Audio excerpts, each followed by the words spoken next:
سب سے پہلے ہم دیکھتے ہیں مسلم اقلیتوں کے اسکالرز یعنی غیر مسلم اکثریت والے ممالک کے فقہا کا پوائنٹ آف ویو ہے کہ سیکولرزم بہتر ہے کیونکہ وہ ہمارے دین اور شریعت پہ آزادی ہے۔ اس میں اگزامپل کے طور پر کچھ انڈین اسکالرز مولانا ابوالکلام آزاد، حسین احمد مدنی اور وحید الدین خان صاحب جو حیات ہیں، تو اور اسی طرح جمعیت علماء ہند، یعنی یہ ایک علماء نے ایک باقاعدہ ایک پارٹی بنائی ہوئی انڈیا میں، تو وہ ان کی جو میجورٹی ہے وہ سب کہتے ہیں کہ ہاں جناب سیکولرزم ہی بہتر ہے، اس لیے کہ انڈیا کے اندر مسلمانوں کے لیے ایک مذہبی آزادی ہے کہ جیسے چاہے، اب مسجدیں بھی ہر طرف بنی اور چلا سلسلہ، لیکن اب آپ اعتراض فوراً کریں گے، وہ یہ کریں گے کہ جناب آج کل نہیں ہے، آج کل تو مسلمانوں پہ بڑا خود گورنمنٹ کی طرف جو ہے وہ کافی ان پہ تشدد بھی ہو رہا اور معاملہ ہے، تو وہ ہے حقیقت ہے۔ لیکن ہسٹوریکلی دیکھیں تو 1947 سے لے کے اور 2010 تک تو صورتحال مسلمانوں کی اچھی رہی ہے۔ جیسے اب یہ بہت بڑے اسکالر جو ہیں ان کو خود گورنمنٹ پہ اچھی پوزیشنز بھی ملی اور معاملات بھی رہے اور مسجدیں بھی ہر طرف بنتی رہیں، معاملہ چلتا رہا سلسلہ۔ ٹھیک ہے، کچھ ایسے واقعات ہوئے کیونکہ ہندوازم کے بھی ایک شدت پسند پورا ایک فرقہ ہے، تو انہوں نے جہاں جہاں مشکلات وہ بھی کی، مسلمانوں کے ساتھ بھی کی اور دیگر مذاہب کرسچنس کے ساتھ بھی کی کچھ اور ملکوں میں، اور اب آ کے یہ ہوا ہے اس زمانے میں کہ خود جو شدت پسند تحریک ہے تو ان کو حکومت مل گئی تو پھر انہوں نے بہت پرابلمز آ رہی ہیں، اور اب تو آپ یہ سن ہی رہے ہیں آج کل بھی کہ سکھ حضرات جو ہے وہ بھی اب اپنی آزادی کا پورا وہ کر رہے ہیں، اور پہلے بھی وہ کر رہے تھے اس کی۔ تو یہ ایک ایگزامپل ہے کہ سیکولرزم کو اب وہ خراب کیا جا رہا ہے انڈیا کے اندر۔ انڈیا کی ایک ایگزامپل یہ ہے، لیکن اس کو آپ اگر امریکہ میں دیکھیں تو امریکہ کے مسلمان بھی، جیوز بھی، کرسچنز بھی، کسی پہ کوئی پابندیاں نہیں کہ اپنے مذہب پہ جیسے چاہے عمل کریں، تو کچھ نہیں کہا جاتا انہیں۔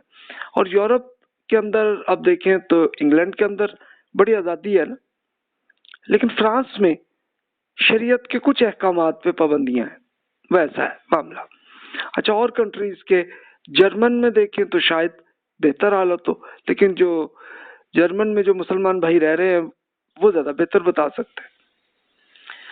اب سیکولرزم کے مخالفین فقہا یہ وہ ہیں کہ جہاں پہ مسلمانوں کی میجورٹی ہے، جہاں پہ انہوں نے کیا، اب یہ سب سے پہلے علامہ اقبال نے بڑی تنقید کی ہے سیکولرزم پہ۔ ابوالکلام آزاد صاحب بھی شروع میں ان کا پوائنٹ آف ویو سیکولرزم کے خلاف ہی تھا، لیکن بعد میں وہ قائل ہو گئے انڈیا کے معاملے میں، ٹھیک ہے بھائی۔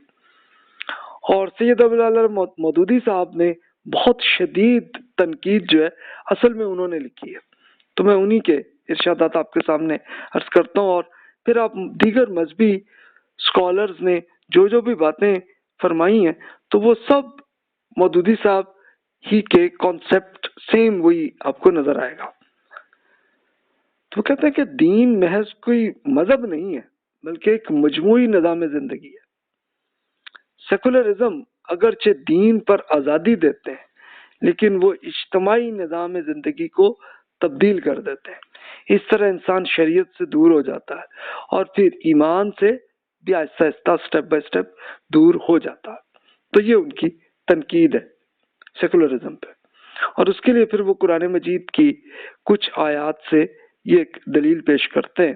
تو آپ دیکھیے قرآن پاک، یعنی اصل میں دیکھیں نا، اب یہ دین سے متعلق کوشچن تو آیا نا، تو اب پھر اس کے لیے قرآن مجید سے ہم سٹارٹ کرتے ہیں۔ کچھ آیات جو انہوں نے کوٹ کی ہیں وہ میں آپ کے سامنے عرض کر دیتا ہوں اور فیصلہ آپ نے کرنا ہے۔ بسم اللہ الرحمن الرحیم۔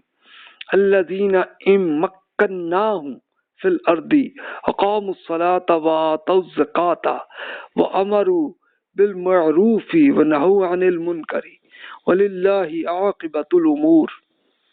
اہل ایمان پر وہ ہیں، یعنی اہل ایمان وہ نیک لوگ ہیں جنہیں جب ہم زمین میں اقتدار عطا کریں، حکومت عطا کریں تو وہ نماز قائم کرتے ہیں، زکوٰۃ ادا کرتے ہیں، نیکی کی تلقین کرتے ہیں اور برائیوں سے منع کرتے ہیں۔ تمام امور کا انجام اللہ ہی کے ہاں ہے۔ فیصلہ تو اللہ نہیں کرنا ہے نا کہ کس نے کیا عمل کیا ہے۔ سچ مچ ان الدین عند اللہ الاسلام، اللہ کے نزدیک دین ہی صرف اسلام ہے اور کوئی دین نہیں۔ یعنی اب وہ پریکٹیکلی ہسٹوریکلی آپ دیکھیے تو جیوز اور کرسچینٹی، یہ جو مذہب ہے، تو یہ بھی انبیاء کرام علیہ السلام ہی کے ہیں، اور وہ ایکچولی وہ اسلام ہی تھا۔ وہ ہوا یہ کہ اس میں فرقے بنے، الگ ہوئے، اور پھر وہ ہوتے ہوتے اس کے نام الگ ہو گئے، ورنہ اوریجنلٹی میں یہی تھا۔ اور ایون ہندوازم کو بھی دیکھیے تو یہ حضرت نوح علیہ السلام کی امت ہے، کہ وہ حضرت نوح علیہ السلام کی ہدایت بھی وہی تھی کہ جو اللہ تعالیٰ کا اسلام ہی تھا۔ وہ ہوا یہ کہ بعد میں چونکہ انحرافات ہوئے، الگ ہو گئے، تو الگ مذہب بنتے چلے گئے، پریکٹیکل یہ ہوا، ورنہ اصل ایک ہی ہے۔ تو اب دیکھیے کہ اب یہ جو دلیل ہے کہ اس میں وہ فرماتے ہیں کہ بھی یہ یعنی اہل ایمان وہ لوگ ہیں کہ جب ان کو حکومت ملے تو نماز قائم کرتے ہیں، زکوٰۃ ادا کرتے ہیں، پھر جو نیکیوں کی تلقین کرتے ہیں اور برائیوں سے منع بھی کرتے ہیں، روکتے بھی ہیں۔ تو اس لیے وہ اسی بیس پہ ان کی دلیل یہ ہے کہ یہ مجموعی نظام زندگی ہے، یعنی یہ صرف کوئی مذہب نہیں ہے کہ بس عبادت کر لو بات ختم، نہیں، بلکہ یہ ہر چیز میں، پھر قرآن میں بھی اور رسول اللہ صلی اللہ علیہ وسلم کے ارشادات میں، اس میں کچھ احکامات وہاں پہ بھی ہیں۔ تو یہ شریعت ہے۔ اور سیکولرزم کا معاملہ ہے تو انسان پریکٹیکلی اپنے یہ سنے ہوں گے کیس، اور بہتر بتا سکتے ہیں کہ امریکہ اور یورپ میں جو مسلمان رہتے ہیں تو ان میں سے بہت سارے لوگ ہیں کہ جو شریعت سے دور ہو جاتے ہیں، کوئی عمل ہی نہیں کر رہے ہوتے۔ تو پھر آپ یہ بھی کہیں گے کہ مسلم ممالک میں بھی سیم سینیریو آپ کو نظر آ رہا ہوگا کہ شریعت اور ایمان سے بہت سے لوگ دور ہو گئے۔ یہ تو ہے نا، ایک تو یہ بات ہے۔ پھر مزید وہ یہ بھی کہتے ہیں کہ دین ایک ناقابل تقسیم وحدت ہے، جس کو آپ انڈیویزیبل ہول آپ کہتے ہیں، کہ ایک پوری یعنی زندگی کے ہر حصے میں اللہ تعالیٰ کے احکامات ہیں۔ یہ ممکن ہی نہیں ہے کہ ہم دین کے ایک حصے کو تو مانیں، دوسرے کا انکار کر دیں۔ ہمیں اگر اسلام کو قبول کرنا ہے تو اس کے تمام تر احکامات کو قبول کرنا ہی ہے۔ اب اس کے لیے ایک ایگزامپل میں کچھ آیات کرتے ہیں۔ افغیر اللہ ابتغی حکما وهو الذی انزل الیکم الکتاب مفصلا والذین آتیناہم الکتاب یعلمون انہ منزل من ربک بالحق فلا تکونن من الممترین۔ کیا ہم اللہ کے سوا کسی اور اپنا فیصلہ کرنے والا ہم بنا سکتے ہیں، جبکہ وہی ہے جس نے آپ کے جانب تفصیلی کتاب نازل فرما دی ہے۔ جن لوگوں کو ہم نے کتاب عطا کی ہے وہ جانتے ہیں کہ یہ آپ کے رب کی جانب سے نازل کردہ ہے، تو آپ شک کرنے والوں میں ہرگز مت ہو جائیے گا۔ یہ اللہ تعالیٰ کے احکامات ہیں۔ پھر مزید فرمایا وَمَن لَّمْ يَحْكُم بِمَا أَنزَلَ اللَّهُ فَأُولَٰئِكَ هُمُ الْكَافِرُونَ۔ جو اللہ کے نازل کردہ دین کے مطابق فیصلہ نہیں کرتے تو وہی اہل کفر ہے۔ سورہ مائدہ میں ہے یہ حکم۔ تو بھی اس سے یہی پتہ چلتا ہے کہ زندگی کے ہر معاملے میں جو اللہ تعالیٰ نے احکامات دیے ہیں ان سب پہ عمل کرنا ہے۔ اچھا، ایک یہ پھر اس میں ہے کہ ٹھیک ہے آپ پہ اگر وہ معاملہ بنتا ہی نہیں ہے، یعنی یہ مثال کے طور پر زکوٰۃ کا حکم ہے نا، تب ایک آدمی اس کو فائنینشلی کبھی اتنے پیسے ہی نہیں آئے تو ٹھیک ہے اس پہ عمل نہیں کرے گا، وہ پریکٹیکلی کر بھی نہیں سکتا، تو وہ ٹھیک ہے۔ لیکن جس کو بھی آمدنی آئے تو اس پہ لازم ہے کہ وہ اللہ تعالیٰ کے حضور اپنے پورے فائنینشیل میٹرز کو سرنڈر کرے، اور اس کے لیے پھر رسول اللہ صلی اللہ علیہ وسلم نے جو ایکسپلین کر دی چیزوں کا ایک فارمولا بنا دیا اس میں سے اتنی اماؤنٹ ضرور دیں، اور اس کو آپ اس کے لیے اصل طریقہ تو وہی کہ حکومت کو دیں، حکومت نہیں لیتی تو پھر آپ عام لوگوں کو دیں، غریب لوگوں کو دیں، اسپیشلی ان کی خدمت کریں. یہ اس کو پوری ڈسکشن تو کر ہی چکے زکوٰۃ پہ. تو جناب یہ ہے معاملہ. تو اس لیے وہ کہتے ہیں کہ جناب دین جو ہے اس کے ہر معاملے پہ احکامات ہے، اور قرآن مجید میں آپ پڑھیں تو پھر خود حکومت سے متعلق یہ جو احکامات آئے کہ ان کو جب حکومت ملے تو پھر یہ 4 چیزوں کی ریکوائرمنٹ ہے خود حکومت کے لیے بھی. نماز قائم کریں. قائم کرنے کا مطلب یہ ہے کہ وہ باقاعدہ ایک نماز کو خود بھی وہ پڑھے، حکمران بھی، اور لوگوں کو موٹیویٹ بھی کرے. زکوٰۃ وہ لیں لوگوں سے اور لوگوں میں ڈیوائیڈ بھی کریں لے جا کے. نیکی کی تلقین کرے اور برائیوں سے روکے بھی لوگوں کو، یعنی لوگ جو بھی غلط حرکت کر رہے ہیں تو اس کو روکے بھی. اس لیے یہ ان کی دلیل ہے جس کو مودودی صاحب نے، علامہ اقبال نے، ابوالکلام آزاد صاحب نے بھی ایک شروع کے زمانے میں انہوں نے یہ کی ہے.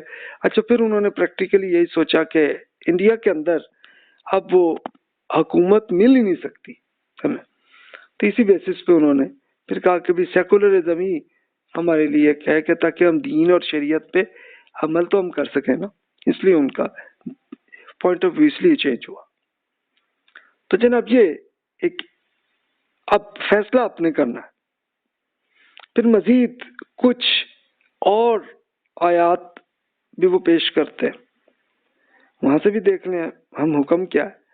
افتؤمنون ببعض الکتاب وتکفرون ببعض فما جزاء من يفعل ذلك منكم الا خزي في الحیات الدنیا ویوم القیامت یردون الى اشد العذاب. کہ آپ اللہ کی کتاب کے بعض حصوں پر ایمان لاتے ہیں اور بعض کا انکار کرتے ہیں، تو آپ میں سے جو ایسا کرے تو اس کو اس کے سوا کیا سزا ہے کہ اسے دنیا میں رسوا کر دیا جائے اور قیامت کے دن شدید ترین عذاب کی طرف لوٹایا جائے. یہ جو حکم جو ارشاد آیا سورۃ البقرہ میں، تو یہ بنی اسرائیل پہ یہ احکامات آئے اور ان کو بتایا کہ اللہ کی کتاب ہے تو اس پہ آپ کچھ حصے پہ ایمان لاتے ہیں، کچھ کا انکار کرتے ہیں. تو یہ جو مدینہ منورہ کے جو جیوز تھے تو وہ کرتے تھے کہ تورات کے کچھ احکامات پہ عمل کرتے تھے جو ان کا فائدے میں ہے، اور جو نہیں ہے تو اس کو اگنور کر دیتے تھے. تو اللہ تعالیٰ نے بتایا پھر رزلٹ کیا ہوگا آپ کا، اس دنیا میں بھی رسوا کرتا اور قیامت میں بھی. اور ابھی آپ نے اگر مسلمانوں کی ہسٹری کو پڑھا تو اس میں بھی سیم یہی ہے. ایسا ہی ہوا کہ جب مسلمانوں کی اسپیشلی حکومت اور ان کی لیڈرشپ نے جب دین کے کچھ احکامات پہ عمل کیا، کچھ کو چھوڑا، تو وہ اسی دنیا میں ذلیل ہوئے. جس کو وہی ایک ایگزامپل یہ بنی اسرائیل کے ساتھ بھی یہی معاملہ آیا اور مسلمانوں کے ہاں بھی یہی معاملہ آیا کہ یعنی جب وہ اللہ تعالیٰ کے احکامات کو چھوڑا تو اس دنیا میں اللہ تعالیٰ نے رسوائی ایسی کی کہ آپس میں ایک دوسرے کے ساتھ لڑائی جھگڑے کرتے رہے. یعنی اب ہوا یہی کہ بھی حکومت کو حاصل کرنے کے لیے آپس میں جنگیں چلتی چلی آئیں. اور یہ بنو امیہ کی جب حکومت ملی تو وہاں سے یہ سلسلہ شروع ہوا اور چلتے چلتے پھر ہمیشہ رہا. اور پھر بنو عباس پہ نے حکومت ملی، ان کے یہاں بھی یہی آپس میں لڑائی جھگڑے چلتے رہے، اور الگ الگ مسلمانوں کے بادشاہ بنے، وہ بھی آپس میں لڑتے رہے. اور اس کا پھر یہ بھی ہوا کہ پھر ایک بڑی سزا یہ ہوئی کہ منگولوں کے ہاتھوں سے بڑے جوتے پڑے. ٹھیک ٹھاک کتنے لیڈرشپ جو ہے وہ تو ماری گئی، اور عام مسلمان وہ ان پہ بھی کچھ آیا اثر، وہ ان کی بڑی تعداد جہاں بحق ہوئی. اور پھر اس کے بعد بہتر کوئی ریکوری کی حالت آئی مسلمانوں کی، اور وہ کیونکہ دین کی دعوت انہوں نے پہنچائی اور خود منگول ایمان لائے. لیکن پھر دوسری طرف یورپ کی طرف سے مسلمانوں کو ٹھیک ٹھاک مار پڑی اور وہ رسوائی ہوا. اب پھر یورپ نے جب چھوڑ دیا، اس لیے کہ خود یورپین بھی تو وہ ایمان لاتے تھے نا حضرت عیسیٰ علیہ السلام پہ، تو پھر ہوا کیا کہ خود آپس میں ہی وہ ایک دوسرے کو مار پیٹ کے اور ان کی اپنی طاقت ہی ختم ہو گئی. یہ ہوا. تو اللہ تعالیٰ یہ کرتا ہے اس دنیا میں بھی، اور آخرت میں تو پھر ایسے لوگوں پہ عذاب آنا ہے. پھر سورۃ البقرہ میں 208 میں ارشاد ہے، یا ایھا الذین آمنوا ادخلوا فی السلم کافۃ ولا تتبعوا خطوات الشیطان انہ لکم عدو مبین. اہل ایمان اسلام میں پوری طرح داخل ہو جائے اور شیطان کی نقش قدم پر نہ چلیے، یقیناً وہ آپ کا کھلا دشمن ہے. یہ وارننگ بھی بتا دی. تو اب دیکھیے اسی بیسس پہ آپ سوچ لیجئے کہ جناب ذاتی طور پر تو سب مانتے ہیں، ہاں جی دین کے احکامات ہیں، ہم اس پہ عمل کرتے ہیں. تو اجتماعی طور پر جو اللہ کے احکامات ہیں پھر اس پہ بھی تو عمل کرنا ہے نا. وہ ٹھیک ہے کہ جہاں آپ کو حکومت مل جائے تو پھر دین کے انہی احکامات پہ عمل کرنا ہے. تو پھر اس کا مطلب یہ ہے کہ سیکولرزم دین کے خلاف ہے اس معاملے میں، کہ جہاں پہ مسلمانوں کو حکومت مل جائے تو تب ہے.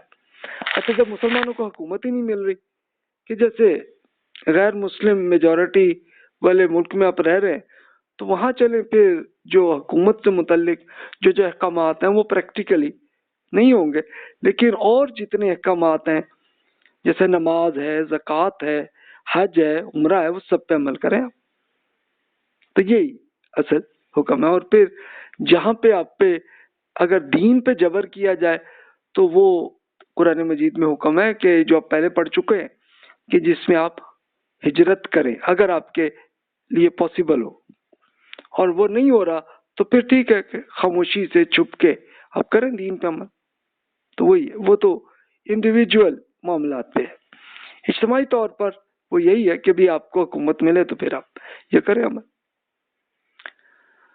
تو اب سیکولرزم کے جو مخالفین فقہا ہیں وہ اس میں ان کی دلیل میں عرض کر دیتا ہوں. یہ مودودی صاحب ہی کے جو انہوں نے ریسرچ اصل میں بہت ڈیٹیل سے اس زمانے میں یعنی 1950s 60s کے زمانے میں جو بھی ماڈرن لوگ تھے تو ان کی زبان میں انہوں نے یہ کی ہے. تو اس لیے آپ سمجھ سکتے ہیں. اچھا کچھ الفاظ ہوں گے کہ جو پرانی اردو یا فارسی کے ہوں گے تو میں ایکسپلین کر دوں گا. تو کہتے ہیں کہ محمد رسول اللہ صلی اللہ علیہ وسلم کی بعثت سے مراد کہ نبوت سے پہلے دنیا میں مذہب کا عام تصور یہ تھا کہ زندگی کے بہت سے شعبوں میں برانچز میں سے یہ بھی ایک شعبہ ہی ہے، یا دوسرے الفاظ میں یہ انسان کی دنیاوی زندگی کے ساتھ ایک ضمیمہ، ایک اپینڈکس کے طور پر یہ ایک حیثیت رکھتا ہے تاکہ بعد کی زندگی میں نجات کے لیے ایک سرٹیفکیٹ کے طور پر کام آئے. اس کا تعلق کلیتاً صرف اس رشتہ سے ہے کہ جو انسان اور اس کے رب کے درمیان ہے. جس شخص کی نجات کی بلند مرتبے حاصل کرنے ہو اس کے لیے تو ضروری ہے کہ دنیاوی زندگی کے تمام دوسرے شعبوں سے بے تعلق ہو کر صرف اسی ایک شعبے کا ہو جائے بس. مگر جس کو اتنے بڑے مراتب مطلوب نہ ہو بلکہ نجات ہی مطلوب ہو تو اس کے لیے ساتھ یہ خواہش بھی ہے کہ وہ معبود یعنی اللہ پر نظر عنایت رکھے اور ان کو دنیاوی معاملات میں بھی برکت عطا کرتا ہے. اس کے لیے بس اتنا کافی ہے کہ اپنی دنیاوی زندگی کے ساتھ اس اپینڈکس کو بھی بس لگائے رکھیں. دنیا کے سارے کام میں اپنی ڈھنگ پر چلتے جائیں لیکن ان کے ساتھ چند مذہبی رسموں کو ادا کر کے معبود کو بھی خوش کرتے رہے کہ جیسے نماز پڑھیں، اسی طرح مشرکین ہیں وہ اپنی پوجا کرتے جائیں، بس بات ختم. تو انسان کا تعلق خود اپنے نفس سے یا اپنے بنیائے ابنائے نو یعنی انسانوں سے یا اپنے گرد و پیش کے ساری دنیا سے ایک الگ چیز ہے، اور اس کا تعلق اپنے رب سے ایک دوسری چیز کہ ان دونوں کا درمیان کوئی ربط نہیں ہے. یعنی مطلب یہ ہے کہ انڈیویجولی تو اللہ تعالیٰ سے تعلق کرے معاملہ، لیکن اجتماعی طور پر جب انسان جب رہتے ہیں تو پھر اللہ تعالیٰ کا وہاں کوئی معاملہ نہیں، کوئی حکم نہیں. منادی ان کی. تو یہ پہلے زمانے میں یہ رومن امپائر کو دیکھیں تو وہاں پہ کرسچینٹی تھی لیکن شریعت وہ خود ہی اگنور کر چکے تھے. یعنی تورات کے احکامات تو تھے لیکن وہ چھوڑ گئے تھے نا. اور پھر اسی طرح جیوز میں یہ البتہ یہ تھا کہ ان کو جس تورات کے جس حکم میں ان کو کوئی فائدہ ملتا تھا اس پہ عمل کرتے تھے، باقی کو چھوڑ دیا تھا انہوں نے. اچھا پھر ہندوازم میں لیکن تو اس میں حضرت نوح علیہ السلام کی شریعت، وہ آپ ہندوازم کی پرانی سے پرانی بک سب پڑھ لیں تو اس میں وہی احکامات آپ کو نظر آئیں گے جو سیم احکامات تورات میں بھی ہیں اور قرآن مجید میں بھی ہیں، ایک ہی احکامات ہیں. لیکن انہوں نے چھوڑ دی اور پھر وہ صوفیزم کی طرف چلے گئے. تو صوفیزم میں پھر بہت سارے مشرکانہ عمل کرنے شروع ہو گئے اور معاملہ وہی آ گیا نا اس میں. تو انہی کو اصلاح کرنے کے لیے ہندوازم میں ایک فرقہ پھر بنا اور اس میں پھر ہوا یہ کہ اس کے نتیجے میں پھر توحید کی دعوت وہ جب کی تو پھر اس کے رزلٹ میں پھر سکھزم وہ بنا. تو یہ اس طرح کا ایک معاملہ رہا. پھر آگے مودودی صاحب کہتے ہیں کہ یہ جاہلیت کا تصور ہے اور اس کی بنیاد پر کسی انسانی تہذیب اور تمدن کی عمارت قائم نہیں ہو سکتی ہے. تمدن یعنی آپ وہی مل جل کر رہنا، اور ایک آپ تمدن آپ کہہ لیں کہ جس کو آپ کہتے ہیں کہ مل جل کے رہنے کی وہ جو معاملے کا کوئی تعلق نہیں. تہذیب و تمدن کے معنی انسان کی پوری زندگی کے ہیں، اور جو چیز انسان کی زندگی کا محض ایک اپینڈکس ہی ہے تو اس پر پوری زندگی کی عمارت ظاہر ہے کہ کسی طرح قائم نہیں ہو سکتی ہے. یہی وجہ ہے کہ دنیا میں ہر جگہ مذہب اور تہذیب اور تمدن ہمیشہ ایک دوسرے سے الگ رہے. ان دونوں نے ایک دوسرے پر تھوڑا یا بہت اثر ضرور ڈالا، مگر یہ اثر اس قسم کا تھا کہ جو مختلف اور متضاد چیزوں کی یکجا ہونے سے مترتب ہوتا ہے. یعنی ایک چیز بالکل الٹ معاملہ اور ایک الٹ اور اس کو لے کے وہ چلاتے رہے تو اس کے لیے یہ اثر کہیں بھی مفید نظر نہیں ہوا ہے. تو مذہب نے تہذیب و تمدن پر جب اثر ڈالا تو اس نے رہبانیت وہی سوشلزم نہیں رہبانیت کو آپ یوں کہہ لیں کہ یہ بالکل صوفیزم یہ سب کہتے ہیں، یہ وہ آئی کہ انہوں نے ایک دنیا کو چھوڑ کے بالکل دین سے الگ ہو کے دنیا سے بالکل الگ ہو کے صرف دین پہ ہی بس وہ رہے.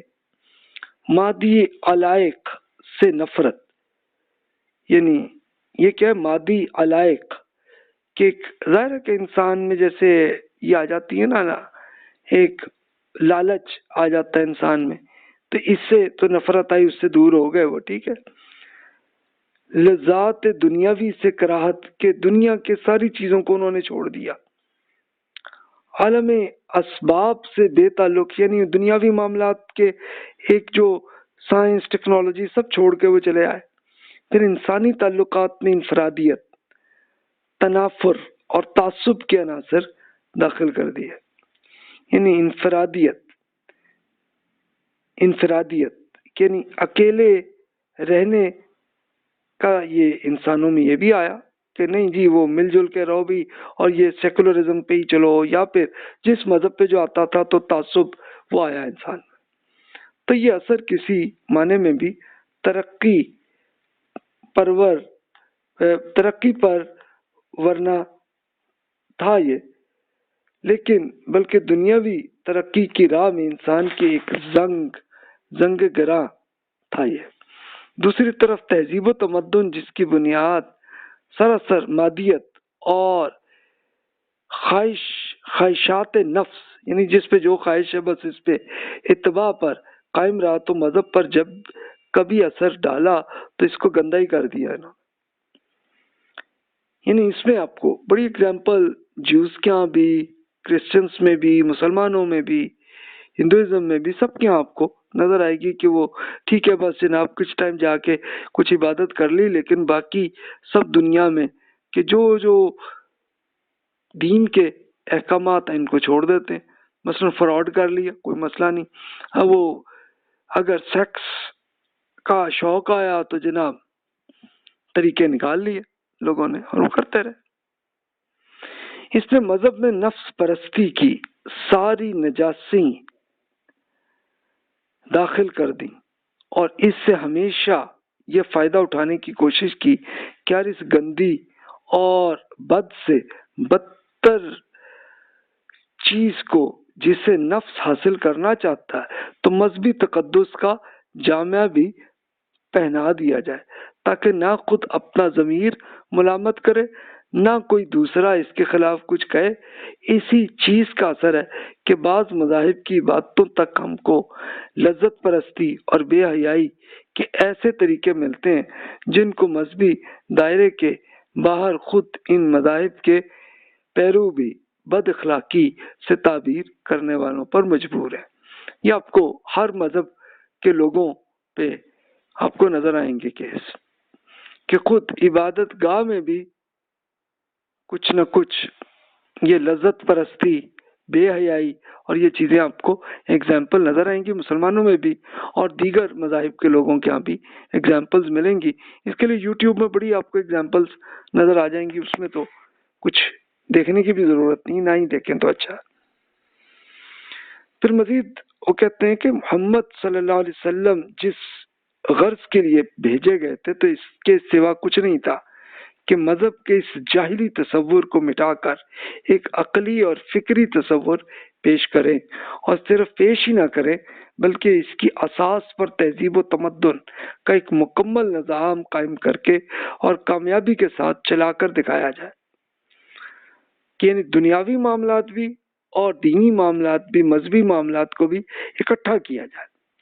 پھر آپ نے بتایا کہ مذہب قطعاً بے معنی ہے کہ اگر وہ انسان کی زندگی کا محض ایک شعبہ یا بس ایک اپینڈکس ہی ہے، بس ایک چھوٹی سی چیز ہے، وہ نہیں. یعنی ایسی چیز کو دین اور مذہب کے نام سے موسوم کرنا ہی غلط ہے.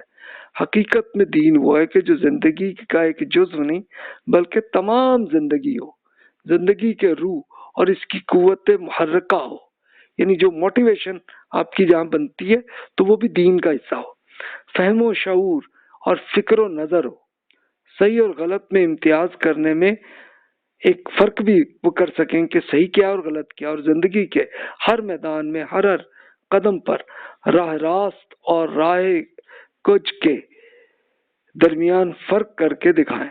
راہ کج یعنی جو غلط چیزیں اس سے بچائے اور راہ راست پر استقامت اور پیش قدمی کی طاقت بخشے.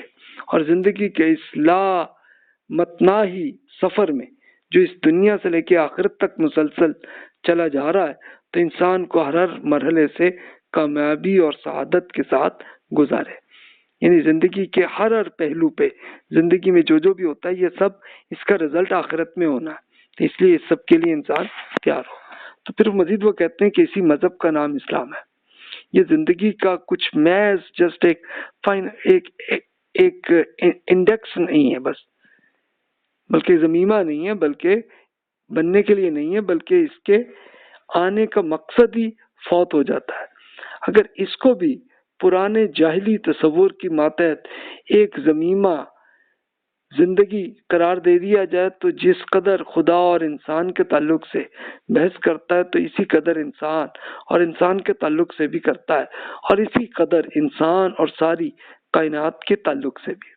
اس کے آنے کا اصل مقصد انسان کو اسی حقیقت سے آگاہ کر رہا ہے کہ تعلقات کے یہ شعبے الگ الگ اور ایک دوسرے سے مختلف اور بیگانہ نہیں ہیں، بلکہ ایک مجموعہ کے مربوط اور مرتب اجزاء ہے، اور اس کے صحیح ترکیب ہی پر انسان کی فلاح کا مدار ہے. انسان اور کائنات کا تعلق درست نہیں ہو سکتا جب تک انسان اور خالق کائنات کا تعلق درست نہ ہو. بس یہ دونوں تعلق ایک دوسرے کی تکمیل اور تصحیح کرتے ہیں. یعنی ایک دنیاوی معاملات میں جہاں جہاں غلطیاں ہیں اس کو ٹھیک کرتا ہے. پھر دین دونوں مل کر ایک کامیابی زندگی بناتے ہیں، اور مذہب کا اصل کام اسی کامیابی زندگی کے ایک انسان کو ذہنی اور عملی حیثیت سے تیار کر رہا ہے. جو مذہب یہ کام نہیں کرتا وہ مذہب ہی نہیں ہے، اور جو اس کام کو انجام دیتا تو وہی اسلام ہے۔ اسی لیے فرمایا گیا کہ ان الدین عند اللہ الاسلام، کہ یہ اللہ کے نزدیک دین صرف اسلامی ہے۔ تو یہ پھر انہوں نے پوری ڈیٹیل سے یہ فرمایا۔ اب ان کے یعنی اب دیکھیں لاجیکلی جو انہوں نے فرمایا تو اس پہ آپ سوچ چکے ہوں گے، تو ان کی دلیل آپ دیکھ لیں۔ لیکن جو بہت سارے علماء جو ہیں سیکولرزم کے قائل ہیں، وہ کہتے ہیں جی اس میں کوئی دین کے خلاف کچھ نہیں ہے، تو ان کی دلیل ہے وہ بھی کر لیں، پھر فیصلہ آپ نے کرنا ہے۔ اب آپ ٹھیک ہے کہ ایک پوائنٹ آف ویو کو آپ متاثر ہو گئے ہیں، تو لیکن پھر اب ان کو چھوڑ کے بالکل تعصب سے الگ ہو کے پھر دوسروں اسکالرز کا ان کا پوائنٹ آف ویو وہ بھی دیکھ لیں۔ تو وہ اس میں ہی کہتے ہیں کہ جی مسلمانوں میں مختلف فرقے ایک بٹے ہوئے ہیں، اور پھر ہر شخص کا ایک تعلق جذباتی ہوتا ہے، تو مسلم دنیا میں یہ رجحان بالعموم موجود ہے، تو لوگ اپنے مسلک کے خلاف کسی بات کی برداشت نہیں کرتے، تو اسی لیے وہ پھر فرقے ایک دوسرے میں آپس میں لڑتے ہیں، اور اگر ایک فرقے کو اگر حکومت مل گئی تو قانون سازی کر دی گئی، تو دوسرے کے ساتھ پھر احتجاج وہ کریں گے، اور نوبت ایک میں خون اور وہ چلے گا، اور لڑائی جھگڑے چلتے جائیں گے۔ تو اس لیے بھی مذہب قانون سازی سے اجتناب کرتے ہوئے صرف سیکولر قوانین تک ہی رکھے۔ پھر وہ کہتے ہیں کہ ہاں جی لیکن اب دیکھیں کہ قرآن مجید میں جتنے احکامات ہیں اس میں تو کسی فرقے میں بھی اختلاف نہیں ہے نا، تو ٹھیک ہے کہ قانونی طور پہ جو اللہ کے احکامات ہیں بس وہ حکومت اس میں کر لیں، عمل وہیں تک کر لیں، لیکن جہاں تک جو مختلف فرقوں کے اسکالرز نے جو سوچا ہے بس ان کو چھوڑ دیں، اس تک پھر ذاتی معاملات تک ہی رکھیں۔ پھر وہ کہتے ہیں مذہب اور سیاست کے اختلاط اس بات کا اندیشہ ہے کہ سیاست کی چال بازیوں اور مکاریاں اور کرپشن کے اثرات مذہب پہ بھی پڑیں گے، جس سے مذہب کا نام بدنام ہوگا۔ اس کے لیے بطور دلیل متعدد مذہبی سیاستدانوں کی طرز عمل کی پیش کیا جا سکتا ہے جنہوں نے اپنے سیاسی عزائم کی تکمیل اور کرپشن کے لیے اسلام کا نام استعمال کیا۔ مذہب کے اس غلط استعمال کو روکنے کے لیے ضروری ہے کہ سیاست میں اس کا عمل دخل ختم کر دیا جائے۔ اچھا یہ تو حقیقت ہے، آپ سوچ سکتے ہیں، میں کسی کا نام نہیں لیتا، لیکن مذہبی سیاستدانوں میں بھی آپ نے یہ کرپشن کے کیس تو سنے ہوں گے نا، تو وہ ہے۔ اچھا اور وہ پھر ہر فرقے کی الگ الگ پارٹی بنی ہے، آپس میں لڑائی جھگڑے بھی ہوئے ہیں، اس لیے وہ کہتے ہیں کہ جناب یہ پھر مذہب کو پھر سیاست کے معاملات سے الگ کر لیں، حل وہ یہ کر رہے ہیں۔ پھر اس وقت دنیا کی تمام ریاستیں ایک نیشن سٹیٹ پر اقوام کی بنیاد پر ہوتے ایک ریاست میں رہنے والے تمام افراد کو ایک قوم مان لیا گیا ہے، خواہ اس کا تعلق کسی بھی مذہب سے ہو۔ تو ایک مذہب کو اگر سرکاری سطح پر نافذ کر دیا جائے تو اس کے نتیجے میں دوسرے مذاہب سے بھی جو تعلق رکھنے والے افراد کی حق تلفی ممکن ہے۔ تو اس وقت بہت سے مغربی ممالک میں مسلمان اسلام پہ آزادانہ عمل کر رہے ہیں، تو یہ اس کی وجہ سیکولرزم ہی ہے کہتے ہیں۔ لیکن اب مغربی ممالک میں بھی، یورپ امریکہ میں بھی نظر آ رہے ہیں نا کہ دیگر جو میجورٹی والے مذہب کے لوگ ہیں تو وہ ان میں بھی اب تعصب آ رہا ہے، اور وہ پھر چل رہا ہے سلسلہ۔ اچھا سیکولرزم دور جدید کا رجحان ہے، دنیا کی تمام بڑی طاقتیں سیکولرزم کے اصول پر ہیں، تو اس وجہ سے ضروری ہے کہ سیکولرزم کو اختیار کر لیا جائے تاکہ ان طاقتوں کے ساتھ تعلقات اچھے رکھے جا سکے۔ اب اس کے جواب میں پھر جو سیکولرزم کے مخالفین ہیں تو وہ پھر اس کا جواب بھی دیتے ہیں، وہ بھی سن لیں۔ وہ کہتے ہیں جناب فرقے اور مسلک ہونے کا مطلب یہ نہیں ہے کہ مذہب کو سرے سے عملی زندگی سے نکال دیا جائے۔ اس کا عمل یہ ہے کہ ہر فرقے اور مسلک کے افراد کا اپنا نقطہ نظر پیش کرنے کا حق حاصل ہو۔ جمہوری اصولوں کے مطابق جس نقطہ نظر کی اکثریت ہو تو قانون سازی اس کے مطابق ہو جائے گی، تاہم اس بات کو یقینی بنایا جائے کہ جس معاملات میں مسلمانوں کے مختلف فرقوں کے مابین اختلاف ہو تو ایک فرقہ دوسرے پر اپنا مسلک مسلط نہ کرے، کہ بھی اس کا سولوشن یہ ہے کہ ٹھیک ہے یہ فرقے بنے ہیں تو یہ ہو کہ ٹھیک ہے حکومت تو جس کو بھی مل گئی تو وہ اپنے فرقے تک ہی اپلائی کرے. ہاں جو ایک دین کا قرآن اور سنت کے احکامات ہیں اس میں تو کوئی اختلاف نہیں ہے نا. مثال کے طور پہ نماز میں، زکوٰۃ میں، حج میں، عمرہ میں کسی میں اختلاف نہیں ہے، اس کو حکومت کرے عمل، اس کو ایک پریکٹیکلی سب میں کرے. ہاں اگر کسی مختلف فرقوں کے اسکالرز نے جو بات کی ہے تو ان کو اس فرقے کے اندر تک ہی رکھیں اور اب ایک دوسرے پہ مسلط نہ کریں. تو یہ ان کی جواب ہے. اچھا پھر وہ مزید وہ کہتے ہیں کہ یہ سیاستدانوں میں مکاری اور یہ چال بازیاں یہ جو ہیں، اور پھر مسلم اور کچھ ایک مذہبی لوگوں کے ہاں جو یہ کرپشن اور اس طرح کے معاملات ہیں، تو اس کا کوئی غلط استعمال کا یہ دائرہ صرف دین اور مذہب تک ہی نہیں ہے، بلکہ جمہوریت، سیکولرزم، سوشلزم سب کے ہاں یہی ہے، سب میں کرپشن ہے. اس کی مثالیں خود ہمارے معاشرے میں بھی ہیں، جب اس میں ہر تصور کو مفاد پرست سیاستدانوں نے اس پہ کیا تو اس مسئلے کا عمل یہ نہیں ہے کہ آپ اس کو کوئی دین سے الگ کر لیں، اس لیے کہ سیکولرزم میں بھی تو کرپشن ہوتی ہے نا. تو اس لیے آپ پھر قوم کی اخلاقی تربیت کریں اور کردار سازی کریں تاکہ مذہب یا کسی بھی چیز کا غلط استعمال سے بچا جا سکے. یہ کریں گا. تو یہ اس میں جواب میں کہتے ہیں کہ ٹھیک ہے جی، مذہبی لوگوں میں بھی کرپشن آپ کو نظر آتی ہے تو سیکولر لوگوں میں بھی، جمہوریت کے اندر بھی آپ کو کرپشن وہاں بھی نظر آتی ہے. اس کے لیے پھر آپ ایتھیکل طریقے سے معاملات کو چلائیں اور اس کے ساتھ ساتھ یہ بھی کریں کہ لوگوں کی ایک ٹریننگ بھی کریں، تربیت بھی کریں تاکہ لوگ کرپشن سے بچیں اور نفرت سے بچتے چلے جائیں لوگ. اچھا پھر تیسری دلیل وہ تھی کہ غیر مسلموں کے جناب ان پہ ایک پریشر اور یہ معاملہ آ جائے گا. اس میں جواب میں وہ دیتے ہیں کہ جناب غیر مسلم اقلیتوں کا معاملہ تو اس میں اسلام میں خود سیکولرزم سے کئی قدم آگے بڑھ کر انہیں اپنے مذہب پر عمل پیرا ہونے کی ضمانت دیتا ہے.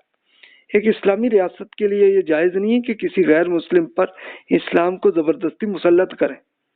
اس اصول کو خود قرآن مجید میں اللہ تعالیٰ نے بتا دیا، لا اکراہ فی الدین، کہ بھی دین کے معاملے میں کوئی جبر نہیں. اس اصول پر مسلمانوں کے ہاں کوئی قابل ذکر اختلاف موجود نہیں ہے اور تمام فرقوں کے سارے روایتی اور اعتدال پسند علماء سب متفق ہیں کہ جناب غیر مسلم پہ کوئی ان کے مذہب پہ کچھ پریشر نہیں ہے، کچھ بھی نہیں. اور پھر وہ جیسے اس پہ کرنا چاہے. ہسٹری میں بھی آپ دیکھیں، اس کے لیے میں عرض کر چکا ہوں، ہسٹری کے اندر بہت سارے خود جیوز اسکالرز نے انہوں نے اپنی ہسٹری میں جو لکھا تو انہوں نے یہی کہا کہ جناب ہمارا سب سے جو سکون کا پیریڈ ہے نا، امن اور سکون کا، وہ ہے کہ جب مسلمانوں کے ساتھ رہے،